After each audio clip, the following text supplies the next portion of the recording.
Vad gjorde han? Under 2 veckor ska vi läsa 2 berättelser som berättar vad Jesus gjorde och försöka se vad det står för. I den ena berättelsen talar han med en kvinna vid Sykars brunn. Jesus vågar gå över de gränser som i hans tid skilde den ena människan från den andra. Det är ett förebud om ett gränslöst evangelium. Den andra veckan ska vi läsa om Lazarus som Jesus uppväckte från de döda. Det är en berättelse om vad Jesus har att säga i lidandets frågor. Vecka 7. Över alla gränser. En samarisk kvinna kom för att hämta vatten. Jesus sa till henne: "Ge mig något att dricka." Lärjungarna hade nämligen gått bort till staden för att köpa mat. Samariskan sa: "Hur kan du som är jude be mig om vatten? Jag är ju en samarisk kvinna." Judarna vill inte ha något med samarierna att göra. Jesus svarade henne: "Om du visste vad Gud har att ge och vem det är som säger till dig, ge mig något att dricka, då skulle du ha bett honom och han skulle ha gett dig levande vatten." Kvinnan sa: "Herre, du har inget att hämta upp det med och brunnen är djup. Varifrån tar du då det levande vattnet? Skulle du vara större än vår fader Jakob som gav oss brunnen och själv drack ur den, liksom hans söner och hans boskap?" Jesus svarade: "Den som dricker av det här vattnet blir törstig igen, men den som dricker av det vatten jag ger honom blir aldrig mer törstig. Det vatten jag ger blir en källa i honom, ett flöde som ger evigt liv." Kvinnan sa till honom: "Herre, ge mig det vattnet så att jag aldrig blir törstig och behöver gå hit efter vatten." Jesus sa: "Gå och hämta din man." Kvinnan svarade: "Jag har ingen man." Jesus sa: "Du har rätt när du säger att du inte har någon man. 5 män har du haft, och den du nu har är inte din man. Där talade du sanning." Kvinnan sa: "Herre, jag ser att du är en profet.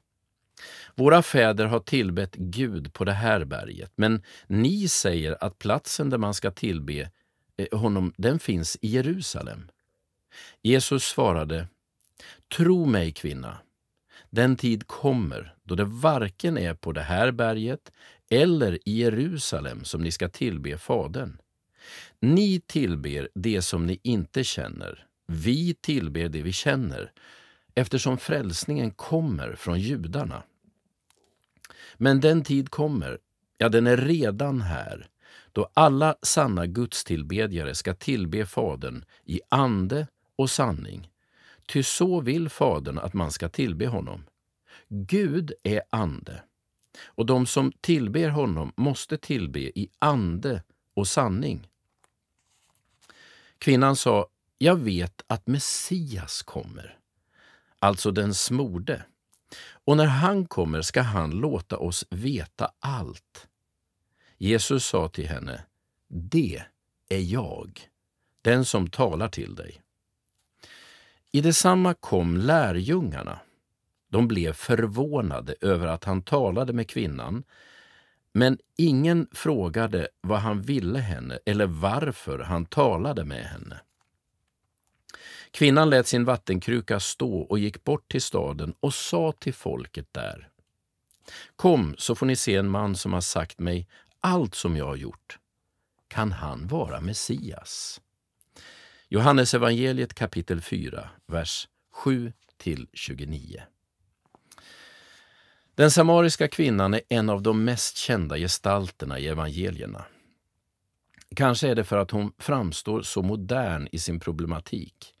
Eller också är det för att kvinnans frågor och liv alltid har kännetecknat oss människor. När jag läser denna berättelse så tänker jag mig att detta samtal skulle kunna ha utspelat sig på vilket café som helst i en svensk stad idag. Dag 43. Om du visste vad Gud har att ge och vem det är som säger till dig, ge mig något att dricka. Johannes evangeliet kapitel 4 och vers 10. För ett tag sedan läste jag en artikel om energitjuvar. Det handlade om sådana där människor som på något underligt sätt alltid lyckas tömma oss på energi. Utan att man riktigt vet varför stjäl de kraft och fokus från oss. Artikeln berättade hur man skulle kunna upptäcka och oskadliggöra dessa tjuvar så att man inte blev av med sin kraft.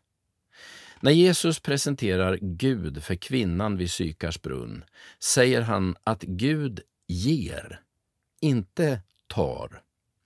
Om du visste vad Gud har att ge. Vad har du för bild av Gud?